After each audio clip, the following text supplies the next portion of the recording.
Hi, Matt with Etrailer. Today we're going to be talking about our Yakima Roof Rack system on our 2021 Ford Explorer. Now this is going to be a great option for you if you're running out of space in the back of your Explorer, whether you have a lot of people back here since you do have that extra row of seating, or you already have a lot of items back there. Or maybe you have longer items like a kayak or skis that you don't want to fit back in here and want to keep things clear. This is going to be a great solution for you to solve that. This is going to be comprised of two parts. That first part is going to be our 60-inch aero crossbars on top, and beneath that we're going to have our Yakima towers, which are going to grab onto our raised rails. Let's take a closer look at those crossbars. So what I like about these JetStream crossbars in particular is this T-channel up top. A lot of crossbars have them, but this one's nice because it has this built-in weather strip. So you don't have to worry about taking this off, cutting it down the size to accommodate any accessories up top. This is going to help reduce any wind noise that goes over the top of it, and it's going to keep a lot of debris from getting in here too.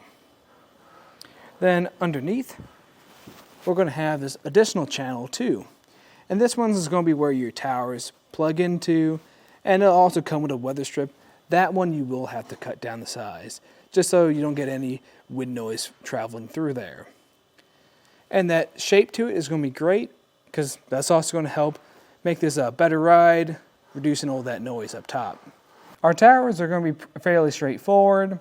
You'll be able to take a closer look at them. Inside of here, it's just going to be this strap that wraps all the way around and hooks onto these two hooks. You'll have your two bolts in here to tighten everything down and make sure everything's secured. Now, one thing I don't like about these ones in particular, though, is going to be our rear crossbar in this case. And that's just going to be for the simple case, with the raised rails that we have today, is we have this plastic portion underneath, which you can still maneuver, but it is a little bit of a pain of getting your strap through this tiny portion right here. As for what we can put up here, we're going to be able to put up to 165 pounds. And that's something to keep in mind too, especially so you don't overload what your roof can handle. Make sure you check what your owner's manual says for your roof capacity. But as for the total height is going to add, that's going to be just about 3 inches. So what I'd recommend doing is taking the total height of your vehicle from the raised rails, plus your crossbars, and plus any accessories you have on top, so you know what areas you can make it under. But as for your clamped on accessories, what you can fit underneath here, if I go from this raised portion, that's going to be about 3 inches, which is a decent amount, so you'll be able to put on a lot of clamp on accessories. But if you don't want to put on any clamp on accessories, you still have the ability to use this T-channel up top to put any of those T-channel accessories on here. We're going to have some overhang, and actually I think this is a great amount to have, because this is going to stick out far enough where you're not going to be likely to bump your head on, but it's going to give you plenty of room if you want to put on any of those clamp-on accessories at the very end to make things a little bit easier of taking off and putting on items. Overall, a couple things I like about this roof rack system is going to be, the main one is going to be the strap that wraps all the way around this raised rail. And I like that full coverage it has. It just gives you a little bit more peace of mind. And the second thing I like about this one in particular is the built-in weather strip. But there's another one I'd still recommend is the Rhino-Rack Roof Rack system.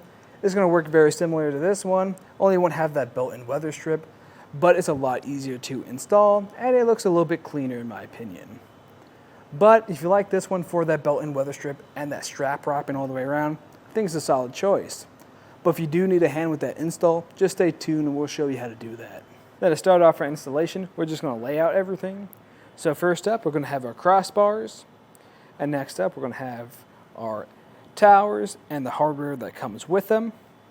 And then we're going to have this included tool with a torque device built in. And then last up, I recommend grabbing a tape measure, just to make this a little bit easier. And if you look behind me, you'll be able to tell that we've already installed the rear crossbar. The process is going to be the same for both of them, so we're just going to show you how to do the front one. First step is installing this block in this channel. Now we already have this plastic piece installed on ours.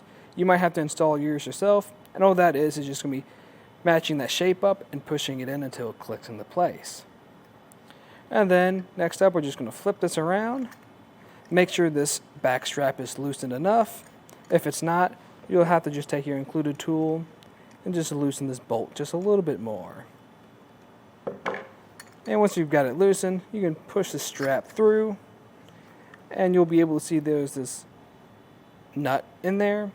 And if I flip this around, I'll be able to match this up with the block now. So what I like to do is just apply pressure to that block and tighten everything down into place.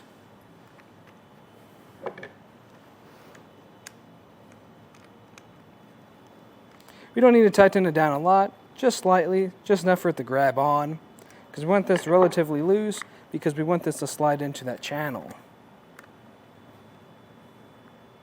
And you'll just do the same for both of them, and make sure you don't put these end caps back on now. We're going to save that for later. Instead, we're going to move over to our crossbar and flip it over. You'll be able to tell it's flipped over because you're going to have this long channel with this ruler built in. Yours might already have the weather strip on there still. You'll just have to remove that. And now I'm just going to remove this end cap just by sliding it off. Another trick is just to lift up on this tab and it should come right off. And now I'm just going to slide our towers on. One trick to this is just sliding both of them from one side, making sure they're going to be facing opposite directions. And the directions you want them to face is this bolt facing out and away from the center. Just matching up that block with that channel. And when you have them on here, you can put your end cap back on. Just tighten our towers just slightly to our crossbars, because what we want to do is put this on top of our roof, and we don't want these towers sliding all around. But you also don't want them too tight where you won't be able to make any adjustments. So just make it tight enough where it's just slightly grabbing the crossbars. Measure from where the rear one is to where the front one's going to sit. And I want mine to sit about 30 inches. So make sure you just leave some type of marker where you want to place your next crossbar once you already have the first one installed. And that's just going to depend on what accessories you already own. And now I'm going to grab my crossbar and I'm going to make sure it's in the right orientation, making sure that this thicker side is facing forward and the thinner side behind us. And I'm just going to lift up and put it roughly where we placed our markers. And we'll just feed this strap through and just roughly place it here. I'm going to take my tape measure and I'm just going to double check things haven't moved. In our case, they did move a little bit. So we're just going to make a few adjustments, making sure we're keeping the same distance on both sides so the crossbars aren't crooked. Grab our strap and I'm just going to put this metal portion on these two hooks till it grabs on.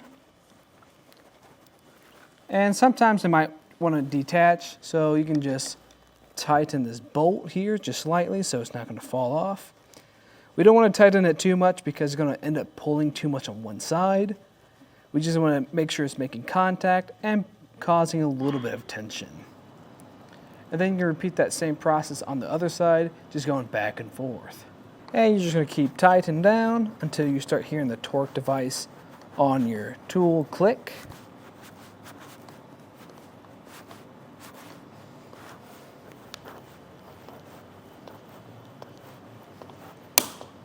Just like that.